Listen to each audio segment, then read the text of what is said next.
क्योंकि जो अलम आपने उठाया है, जो एजेंडा आपका है, ये एजेंडा में इतनी खामियां हैं, उसको सुधारने के लिए अगर 10 लाख आदमी भी कर्नाटक में मुखलिस अफराद फ़आल बन जाए तो भी सदियां दरकार है, सदियां दरकार है। आपने देखा नहीं है वक्त कैसा है, मैंने उसको नंगा देखा है, बरहना देखा है, मुझे पता है ये कैसा है। मुझे पूरी उम्मीद है, पॉजिटिव तरीके से मैं सोचता हूँ कि ये कौम बेशक ये अपने हुकूक को हासिल करके रहेगी, इसे अल्लाह की मर्ज़ी के मुआफिक क़यामत तक इसे ज़िंदा रखेगी। क्योंकि आलम इस्लाम में सिर्फ हिंदुस्तान ही एक ऐसा मुल्क है जिसकी अदालत आलिया ने ये फ्रेज़ अता फरमाया कि वक़्फ़िस आलमे से वक़्फ़। दुनिया के किसी मुल्क में ये नहीं कहा गया, वक़्फ़ नहीं कहा गया। सारे आलमी इस्लाम की हुकूमतें में औक़ाफ़ कैसा चलता है, हुकूमत के अंदर चलता है, हुकूमत के कारिंदे काम करते हैं।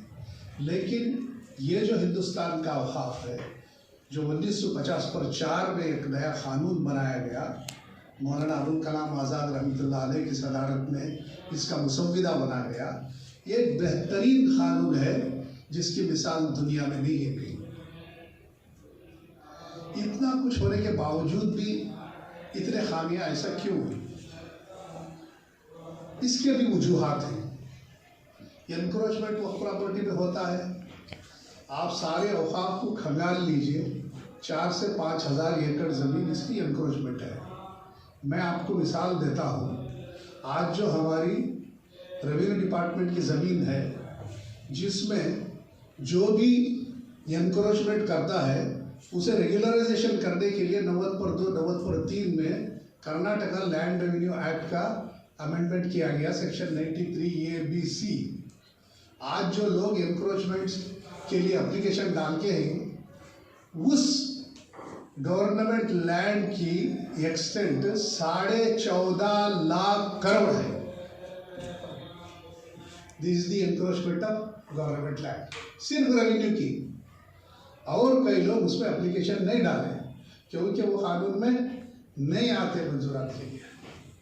उसके बाद हमारी फॉरेस्ट लैंड में ऑफिशियली 3.5 लाख एकड़ ज़मीन एनक्रोचमेंट में है। Urban development, rural development, irrigation department, कहीं भी जाओ आपको ये सिर्फ एनक्रोचमेंट ही एनक्रोचमेंट है। ये इंसान की फितरत है, ये फेनामिना है। लेकिन ये जो हुकूमत की जितनी भी जायदाद एनक्रोचमेंट में है, अगर इसका तज्जिया किया जाए तो उसमें मुसलमानों का हिस्सा 0.1% भी नहीं है, क्योंकि उसमें हलाल और हराम की तमीज है, इसलिए उसका रोल उधर नहीं है। अगर इसको भूख लगी, अगर इसको ज़रूरत पड़ी, तो अगर गैर खानी तरीके से वो कुछ एनक्रोचमेंट करना चाहता है तो उसे मिली सिर्फ मुसलमानों का कब्रिस्तान या मस्जिद की जगह। यही वजह है कि हमारी ये जो एनक्रोचमेंट है, हम हुकूमत का नाम लेते हैं, हुकूमत का इसमें कुछ नहीं है, ज़्यादा है कुछ थोड़ा बहुत, लेकिन इसके भी वजूहात हैं। हुकूमत खसदन एनक्रोचमेंट नहीं करके है। ये जो हमारा कानून है, ये कानून में ये ज़ाबिता भी लाया गया है कि अगर हुकूमत का कोई एनक्रोचमेंट हो तो ये सेक्शन 54 में 54 में हम नहीं लेते। इसमें वो हुकूमत के एनक्रोचर को चाहिए कि वक्फ ट्रिब्यूनल में एप्लीकेशन डाले कि हमारी इस एनक्रोचमेंट को आप या तो मंथली रेंट फिक्स कर दीजिए या तो इसका कॉम्पेंसेशन डिटरमिन कर दीजिए, हम पूरी तरह उसको कॉम्पेंसेशन दे देंगे, वो हमारी ज़मीन हमारे कब्जे में दे दीजिए। ये हमारा लॉ 2013 1 नवंबर 2013 से जारी है, इससे पहले ये नहीं था। औक़ाफ़ की ज़मीन हुकूमत का एनक्रोचमेंट क्यों है, इसकी वजह ये है, आप अच्छी तरह जानते हैं 1962 में हमारा फर्स्ट सर्वे हिंदुस्तान में कर्नाटक में शुरू हुआ। 1964-65 से 70 तक इसकी मुकम्मल हुआ और उसकी गेजेट भी बना दी गई। ये गेजेट हमने हमारे वक्फ बोर्ड के वेबसाइट में डाले ही। आप वेबसाइट खोलिए, सर्वे में फर्स्ट सर्वे एंड सेकंड सर्वे मिलेगा आपको नोटिफिकेशन। फर्स्ट सर्वे में आपको पूरी मुकम्मल तफसीलात आपको हमारे वेबसाइट पे ही। आपके कारिंदे कहीं जाकर वक्फ ऑफिसर के पास पट्टी लेने की जरूरत नहीं है, आपको वही मिलेगा। दुनिया के किसी हिस्से में बैठिए, इंटरनेट में आप निकाल लीजिए, ये हमारी औकाफ है, औकाफी जायदादें हैं। ये जो औकाफी जायदादों का सर्वे जब हुआ, पहला सर्वे 1962 में, उस वक्त पे हमारा वक्फ हिंदुस्तान में पहले औकाफी नहीं था निज़ाम। 1954 में जब ये वक्फ का एक्ट हुआ जारी, तो 1961 में हमारा वक्फ तश्कील आया कर्नाटक। उससे पहले ये सारी जायदादें रेवेन्यू डिपार्टमेंट के लोग देखा करते थे। हमारा जो रियासत के औकाफ है, ये 3 तरीके के औकाफ है जियोग्राफिकली। जो ओल्ड मैसूर एरिया में है, उसमें मुस्लिम मुजराई इंस्टीट्यूशन बोल के मुजराई कमिश्नर के कंट्रोल में थी। दूसरा एक जो हिस्सा है 1956 रीऑर्गेनाइजेशन ऑफ एक्ट के मुताबिक बॉम्बे कर्नाटका एरिया का कुछ हिस्सा आया, वो जो है ना, वो बॉम्बे कर्नाटका का ट्रस्ट एक्ट के मुताबिक चल रहा था उधर। ये जो आपका हैदराबाद कर्नाटका एरिया जो है, वो अतियात निज़ाम के हिस्से था, वो भी इधर से मिलने के बाद एक जो 1954 में जो कानून बना, इसमें यकसानियत हमारे में आई। तो फिर भी वो पुरानी चीज़ें आज भी जिंदा है। इसमें कई खामियां हम लोगों ने इनहेरिट की है। ओल्ड मैसूर एरिया में जो है नया बना, वहाँ कोई 1000 एकड़ 2000 एकड़ नहीं दिए थे, वहाँ ना महाराजा दिए ना कोई महाराजा थे। उस वक्त वहाँ के मुसलमानों ने 60/40 30/40 जगह खरीदी चंदा करके, वो आज भी प्रोटेक्टेड है, उसका 1 इंच भी एनक्रोचमेंट नहीं हुआ। मुसलमानों ने खुद थोड़ी ज़मीन 2 एकड़ 1 एकड़ कब्रिस्तान के लिए, वो भी आज भी है, क्योंकि हमने मेहनत करके चंदा वसूल करके बनाया था, उसका तहफ़्फ़ुज़ भी कर रहे हैं। यहाँ का जो कल्याण कर्नाटका का एरिया है, ये सारे के सारे आए थे। एक मिसाल आपको देता हूँ, आपकी मस्जिद कलाम यहाँ का है, गुलबर्गा का, 1166 एकड़ ज़मीन है गेजेट में, 60/40 की मस्जिद है, बाकी का 1 सेंटीमीटर भी नहीं है। 1166 एकड़ मस्जिद कलाम, 60/40 मस्जिद है बस, और कुछ नहीं है। यहाँ के 31,834 हमारे इदारे रजिस्टर्ड हैं, उसमें 6500 इदारे इंडिविजुअल मुतवल्लियान चलाते हैं, हेरिडिटरी मुतवल्लिस। बाकी के थोड़े एक 5% ट्रस्ट के इससे चलते हैं, जैसे आपके जमात इस्लामी ट्रस्ट वाले चलाते हैं, ट्रस्ट चलाती है, और बाकी के जितने ही वक्फ एक्ट के तहत वहाँ की उम्मा चलाती है, मुसलमान चलाते हैं। ये जो तरीका है, हमारी जो गेजेट बनी है 1960 पर 4 60 पर 5 में, 30 को 2000 एकड़ औकाफी जमीन हमारी रजिस्टर होकर है फर्स्ट सर्वे में। ये सर्वे करने वाले, उस वक्त पे सर्वे डिपार्टमेंट इतना तरक्की याफ्ता नहीं था। मुजराई कमिश्नर के हेडक्वार्टर असिस्टेंट एक, मंगलूर डिप्टी कमिश्नर ऑफिस का एक असिस्टेंट कमिश्नर, ये एक आदमी को 2 डिवीजन दिए गए। 2 आदमियों ने 32,000 एकड़ जमीन तायराना नजर से देखा, वक्फ रिपोर्ट एक पेपर में तैयार किए, एक शीट, स्केच नहीं, कुछ भी नहीं। उस वक्त में बोर्ड को था प्रोविजन के बोर्ड पब्लिश कर सके गेजेट। हमारा बोर्ड जब भी पैदा हुआ था 61 में, 62 में जो हजरात थे उसके कोई ऑफिशियल्स नहीं थे, बहुत कम थे। मुसलमान के चंद लोगों को बुला के वह बोर्ड चल रहा था। DWAC भी नहीं था, डिस्ट्रिक्ट लेवल ऑफिस भी नहीं थी, तालुका कहीं कोई किसी किस्म की ऑफिस नहीं थी। डिस्ट्रिक्ट में एक हेडक्वार्टर था, वो उधर देके उसको गेजेट में पब्लिश कर दिया। अगर आपकी एक मस्जिद या दरगाह गुलबर्गा के सर्वे नंबर 50 पर 4 में है, वो दरगाह की प्रॉपर्टी कितनी है? एक 60/40 है। तो गेजेट में क्या करें, वो सर्वे नंबर में 580 एकड़ है, तो 580 एकड़ भी वक्फ कर दिया। वो क्या है? गोमाड़ा गैराना है। आपके नाम से कोई खाता नहीं किए, क्योंकि आपका कोई मुतवल्ली नहीं था। डिप्टी कमिश्नर को क्या मालूम कि एग्जिट प्रॉपर्टी है? डिप्टी कमिश्नर दूसरे लोगों को देता गया। हम लोग आज में रखे हर एक इदारे का हुकूमत के अगर चलना है तो उसका एक बाज़ाबिता रूल्स रहते हैं हुकूमत के इदारे के चलने का। हमारे वक्फ बोर्ड का कार्डर एंड रिक्रूटमेंट रूल्स ये 1914 में हुआ, 2014 में सबसे पहली मर्तबा हिंदुस्तान में, कर्नाटक में नहीं, सारे हिंदुस्तान में रियासत कर्नाटक एक वाहिद रियासत है जिसका कार्डर एंड रिक्रूटमेंट रूल्स 2014 में है और दूसरी रियासतों में नहीं है अभी। अल्लाह हम पर रहम फरमाए। कार्डर एंड रिक्रूटमेंट रूल्स जब बना उस वक्त पे 2014 में रिक्रूटमेंट के लिए डाला गया।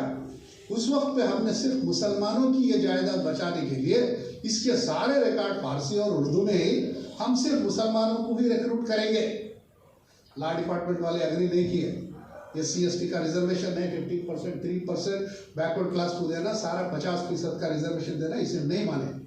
इसलिए सारे हिंदुस्तान में 8 ऐसी रियासतें हैं जिसमें कानून बना है हिंदू एंडोमेंट एक्ट। वो एक्ट में सिर्फ हिंदुओं को रिक्रूट करने का प्रोविजन है। वो ला के कन्विंस करके हम लोग है ना कामयाब हुए कि सिर्फ मुसलमानों को ही इस इदारे में रिक्रूट किया जा सकता है। आज ये जो बच्चे हमारी नई नस्ल है ये सारे मुसलमान बच्चे इस कार्डर एंड रिक्रूटमेंट के मुताबिक पहली नस्ल है वक्त की। तो अब हम बैठ के ये बच्चों के सहारे आंखें खोल रहे हैं है क्या हमारा इदारा। जो पहली जो गेजेट बनी 32,000 एकड़ की, ये गेजेट को अगर खोल के देखा जाए आपको 10,240 पर 3 इदारे ऐसे हैं जिसका नाम है आचूर खाना, ना सर्वे नंबर है ना उसका एक्सटेंट। आइए आप देख लो, आप विजिट को। पता भी नहीं सर, पता भी नहीं है। नहीं, ना विलेज है ना सर्वे नंबर है ना एक्सटेंट है। क्या करोगे आप, कैसा ढूंढोगे? इसीलिए मैं बोला सदियां दरकार है।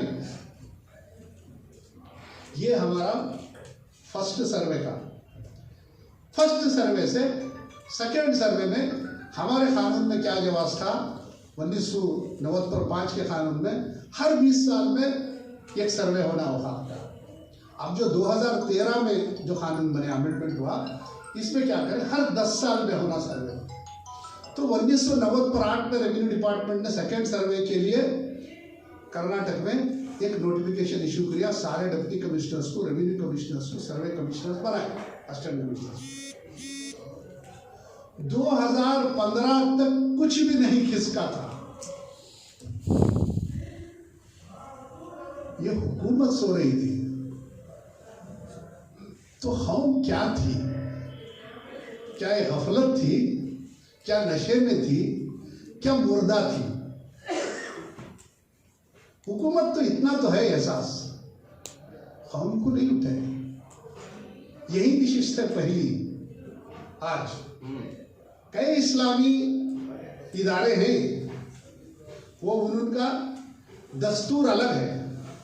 ये एक ही जमात इस्लामी इदारा है कर्नाटक में जिसमें ये तरीक़े को इस तरीक़े को लेकर उसमें है ना इम्प्रूवमेंट करने के लिए जवाज़ है। तो सिर्फ ये एक ही इदारा, दूसरे में तबलीगी जमात में ये चीज़ें नहीं हैं। हमने कोशिश की उनके साथ भी मिलके, उनका कॉन्स्टिट्यूशन, उनका दस्तूर ये हमारा नहीं करता, इन चीज़ों पे वो नहीं आते। एक ही आपका इदारा है। अल्लाह ताला आपको हौसला अफजाई करे, हिम्मत दे, ताकत दे। हाँ, जैसे 320 ने लाखों को ये किया, ऐसा आप भी ये चीज़ें चुटकियों में उड़ा सकते हैं। इंशाअल्लाह उड़ा सकते हैं, अगर आप चाहे तो ज़रूर होगा। ये जो सेकेंड सर्वे हुआ, सेकेंड सर्वे की भी जितनी जायदादें पब्लिश हमने की, हुकूमत की तरफ से करवाई, रेवेन्यू सेक्रेटरी की तरफ से गेजेट करवाया। हर एक ये ज़मीन का जो सेकेंड सर्वे में हुआ, जो रेगुलर सर्वे जो है गवर्नमेंट का, उसके तरफ से स्केच बनाया गया। उसके बाद रेवेन्यू सर्वे ज़्यादा नहीं थे, उनसे काम नहीं होता था, तो रेवेन्यू डिपार्टमेंट से एक नोटिफिकेशन करवा के उसमें है ना प्राइवेट लाइसेंस्ड सर्वे को इस्तेमाल किया गया। 800 रुपये एक इसे दिए हुकूमत की तरफ से, हमें बेहिसाब पैसा भी मिला, ग्रांट किया। इससे है ना हम इंशाअल्लाह कामयाब हो चुके हैं। हमारी गेजिट वो भी सेकंड सर्वे की भी हमने इसमें डाला है। हमारी टोटल जायदाद इंक्लूडिंग जिसका नंबर दे है 40 पर 5,830 पर 4 जायदादें फिल वक्त हमारी है। ये जो जायदादों में ये वक्फ इज ऑलवेज वक्फ है ना, इसमें 10,000 का तो नंबर नहीं है, न माँ न बाप तक कुछ रखा उसका, उसकी तरक्की निकाल रहा है। दूसरा 1955 में कर्नाटक में एक कानून आया, इनाम अबॉलिशन आया, सारे प्राइवेट इनाम रद्द कर दिए गए, अबॉलिश कर दिए गए। उनके जो इनामदार थे वो इनामदार को section 6 of the act application डालना, इनाम डिप्टी कमिश्नर्स वर अपॉइंटेड, उसके मुआफिक उनको वो जमीन मिल गई। यहाँ के आपके इलाके के लोग सारे मतवलियात उनके नाम से डाल दिए, सारी जमीन उनके नाम से हो गई। होने के बाद वो बेच के है ना आराम से हो गया, उनकी औलाद है नाम से, सिर्फ दरगाह है, गोलक है, जायदाद कुछ नहीं है, गेजिट में हमारा है बस।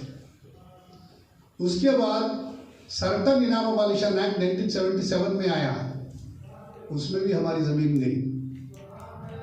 कर्नाटका लैंड रिफॉर्म्स एक्ट 1970 पर 4 में आया, उसमें भी उड़ियों ने वड़िया सारी टरेट पे चली गई।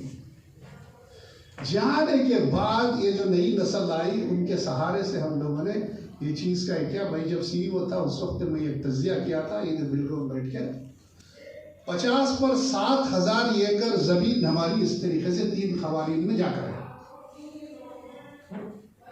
हमारी जो फर्स्ट सर्वे की जो हुई टोटल जमीन सर्वे की 32 ये और मिला के उसका जो एकड़ था 1,12,000 एकड़ जमीन हमारी थी, कर्नाटक की सिर्फ। ये सारी जमीन हमारे कब्जे में नहीं है। हमारे जो बुजुर्ग 100 को ही खबरस्तान वो है, हम जो 5 वक्त नमाज को जाती वो है, उर्स जो करने को साल में 2 मरतबा जाती वो है, बस बाकी जमीन किसी को पता नहीं है। क्यों नहीं हुआ? सबसे पहले स्टाफ का अपॉइंटमेंट नहीं हुआ, ये सबसे बड़ी वजह है। करने वाला तो चाहिए, करने वाला 2014 में आया, जब सारे चिड़िया चुग गई खेत, उस वक्त पे आया मैं। अब इसको हासिल करना उतना आसान नहीं है। अब देखिए ये जो 57,000 एकड़ जमीन जो गई हमारी, ये जो सुप्रीम कोर्ट का ऑर्डर हुआ वक्फ इज ऑलवेज वक्फ, उस वक्त पे हमने हमारे लॉ डिपार्टमेंट से क्लैरिफिकेशन पूछा राइटिंग में, ये जो हमारी जायदाद है सुप्रीम कोर्ट के मुताबिक ये हमारी जायदाद है, ये क़ानून कैसे लागू होती। सैयद अली वर्सेस आंध्र प्रदेश वक्फ बोर्ड में जो केस हुआ 1998 में, इस केस के मुताबिक क्या होगा, no reforms and inam laws are not applicable to Waqf board के सुप्रीम कोर्ट ने ऑर्डर कर दिया। जस्टिस आनंद बोल के एक थे, उनका इंतकाल अभी 2-3 साल पहले हुआ। इसके मुताबिक लॉ डिपार्टमेंट ने क्लैरिफिकेशन दिया कि ये कानून आपको लागू नहीं होते। अब बताइए ये 50 पर 7,000 एकड़ जमीन को हम वापस लेना है। वापस लेने के लिए यहाँ के जो रीजनल कमिश्नर गुलबर्गा के थे, अच्छे अफसरान आए थे, उन्होंने एक नोटिस जारी कर दिया इसके मुताबिक वक्फ बोर्ड के, इससे हम लीगल लेने के बाद में लॉ डिपार्टमेंट के इधर दिए। वो लोग क्या किए, ठीक है ऐसा करो, इनका नाम है अब लैंड रिफॉर्म्स में आके इनाम में इनका नाम है जमीन में, इनका नाम बदलाने के लिए कॉलम नंबर 9 में आप नोटिस देके प्रॉपर प्रोसीजर के साथ कीजिए। फिर वक्त को अदर राइट्स कॉलम में कॉलम नंबर 11 में वक्फ वास्ती बोल के लिख दीजिए। आज वो लिख दिया गया है।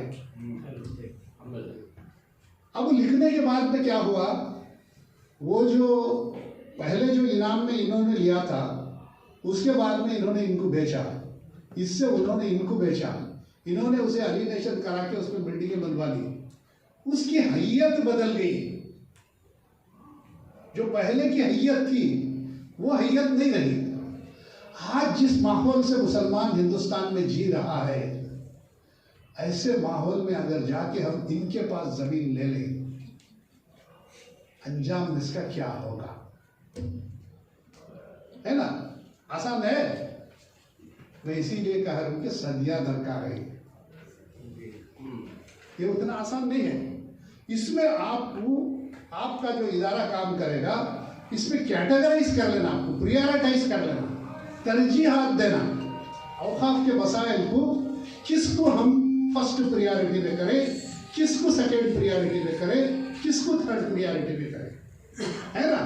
चुप हमारा टाइम वेस्ट करने का, हार्डली हम लोग कितना जिएंगे, 25-30 साल, 10-20 साल, 5-10 साल जिएंगे, बस इतना ही। इतने में हम कितना कारनामा अंजाम कर सकते हैं, इसके लिए मैं एक तफसीली लिस्ट बना के हूं। फर्स्ट फेज में कीजिए, फर्स्ट फेज में आप जैसा इदारा इससे पहले औकाफी रक्षण समिति बोल के 2-4 कर्नाटक में नमूदार हुए। जब हम एडमिनिस्ट्रेटर हमारी वक्फ बोर्ड में था, मैं जब से भी काम कर रहा हूं, जो अच्छे काम औकाफ ने किए इसमें इन्हीं इदारों ने रखने डाले, इन्हीं इदारों ने रखने डाले। कैसे डाले, मैं आपको सिर्फ 2 मिसालें देता हूं। एक मिसाल यह है, शिया वक्फ की एक प्रॉपर्टी थी बार्डविंस स्कूल के पीछे। वहां की प्रॉपर्टी को उन्होंने क्या किया, वक्फ के डेवलपमेंट करने के लिए हमारी बहुत मेहनत के बाद एक्सप्रेशन ऑफ इंटरेस्ट कॉल किए। टॉप क्लास बिल्डर्स उसे है ना डेवलप करने के लिए आए, जैसे इरफान रजाक साहब प्रेस्टीज के, embassy builders, top class builders India के। करने के बाद में एक एम्बासी बिल्डर्स वाला उसका एक्सेप्ट किया, नेगोशिएशंस किया है बेंगलुरु सिटी के अंदर। नेगोशिएशंस करने के बाद ऐसा नेगोशिएशन हुआ, 30 साल तक की कानून के मुताबिक हम लीज देंगे। 30 साल तक जो आप डेवलपमेंट करेंगे, सारी प्रॉपर्टी 31वें साल में वो इदारे की होगी। वो सिर्फ शरीयत के मुताबिक जो बिजनेस है वही चलाएगा। अग्रीमेंट जिस दिन से होगा, कंस्ट्रक्शन एक्टिविटी स्टार्ट होने तक माहाना 1 लाख रुपए इदारे को देगा। कंस्ट्रक्शन एक्टिविटी स्टार्ट होने के दिन से कंप्लीशन ऑफ कंस्ट्रक्शन एक्टिविटी तक 2.5 लाख रुपए हर माह देगा। जब फ्लैट्स, कमर्शियल ऑफिसर्स, बिल्डिंग्स जब पूरी तरह मुकम्मल हो जाएंगी, तो उसमें 70 पर 3000 स्क्वायर फीट की जगह मुतवल्ली को अपने तरीके से लीज देने के लिए उनको दे दिया जाएगा, और रिमेनिंग ये लेंगे 30 साल तक। और उसमें एडवर्टाइजमेंट वगैरह जो देंगे बिल्डिंग में, उसकी जो इनकम आएगी उसमें 50-50 लेंगे। इसके बाद 30 साल के बाद में वो सारा इंफ्रास्ट्रक्चर वक्फ का होगा। हो गया एग्रीमेंट, गवर्नमेंट का अप्रूवल भी ले लिए, एग्रीमेंट बाकी करना था। हमारा जो इदारा है वक्फ का प्रोटेक्शन, कोर्ट में गया, आज तक है ऐसे ही। आप अंदाजा लगाइए, कम से कम 4 साल से ऐसा है। 4 साल से वो इदारे को कितना फाइनेंशियल लॉस हुआ, आप खुद अंदाजा लगा सकते हैं। एक मिसाल। दूसरी मिसाल, जब एडमिनिस्ट्रेटर थे उस वक्त हम क्या किए, सारे डिपार्टमेंट के अफसरान से, top directors and principal secretary से मीटिंग की विधानसभा में।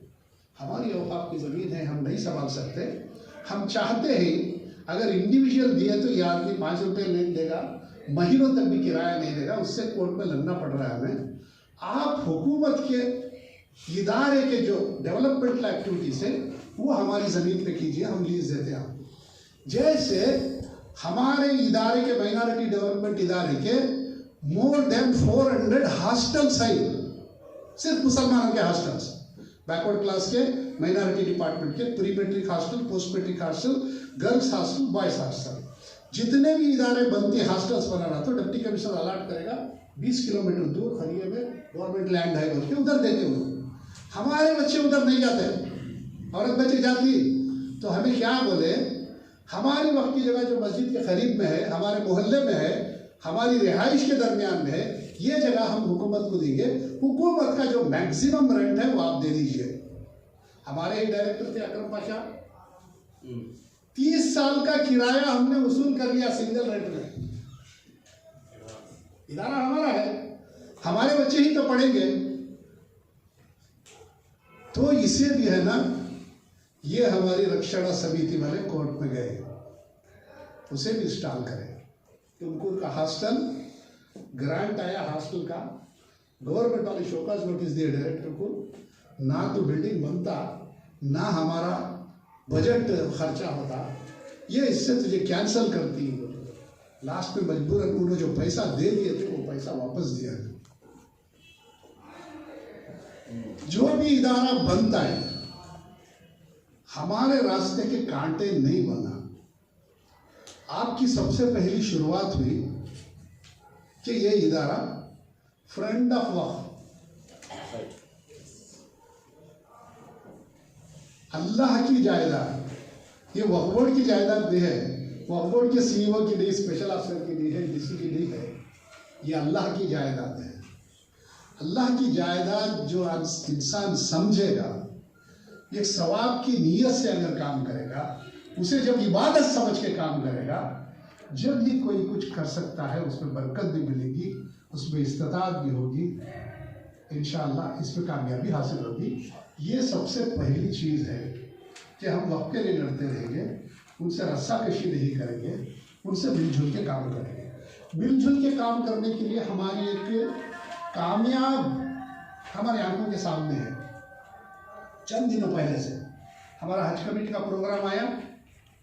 हज कमेटी का जब भी कारोबार किया जाता है, सारे मस्जिदों में नौजवान जमा होते हैं, सारे हुज्जाज प्रोग्राम की एप्लीकेशन वही फिलअप करते हैं, उन्हीं के पासपोर्ट भी वही बना के देते हैं, हज को भी वही देते हैं, उनका सामान उठाते हैं, उनको खाना पका के खिलाते हैं। ये एक मिसाल है कर्नाटक के मुसलमानों की कि आप सारी उम्मत के जितने भी काम हैं, ये सारे कार्रवाइयाँ आप खुशनुदी के साथ कर सकते हैं। तो ये औकाफ के लिए हमारे जमात इस्लामी में मस्जिद इम्प्रूवमेंट बोल के ये शोबा निकला, मसाजिद काउंसिल। मसाजिद काउंसिल में हमने उनकी इस्ताअत से 17 या 18 मुतवल्ली कॉन्फ्रेंस हमने किए। इसी बिल्डिंग में मैं भी आया था, 18 मुतवल्ली कॉन्फ्रेंस किए। जब हमारी वक्फ बोर्ड की तरफ से डिस्ट्रिक्ट को 1 लाख रुपये देने का देकर मुतवल्ली कॉन्फ्रेंस कराए, तो उस वक्त को क्या था, it's a government program, local MLA should be invited बोल के हमारे लोग एमएलए लोग हमारे डिस्ट्रिक्ट बोर्ड के सुबह से दोपहर तक पूरे लेक्चर करते, हार वार डालने के बाद में वो ख़त्म होता, दोपहर को बिरयानी खाते, 20% लोग ये लोग बैठते थे हमारे ऑफिशियल, बाकी के पूरे गायब। ये सोच के मैं और हमारे मोहतरम कुन्नी साहब मिलके हम लोग 18 मुतवल्ली कॉन्फ्रेंस किए। माशाअल्लाह कुरान की तफसीर के साथ, क़िरात के साथ शुरू होता था, इख्तिताम में अल्हम्दुलिल्लाह ऐसा हुआ, बेहतरीन प्रोग्राम हमारे किए, उसमें अल्लाह ताला हमें कामयाबी अता फरमाया। ये दूसरी कोशिश है, हमें पूरी उम्मीद है कि आप इंशाअल्लाह ज़रूर कर सकते हैं।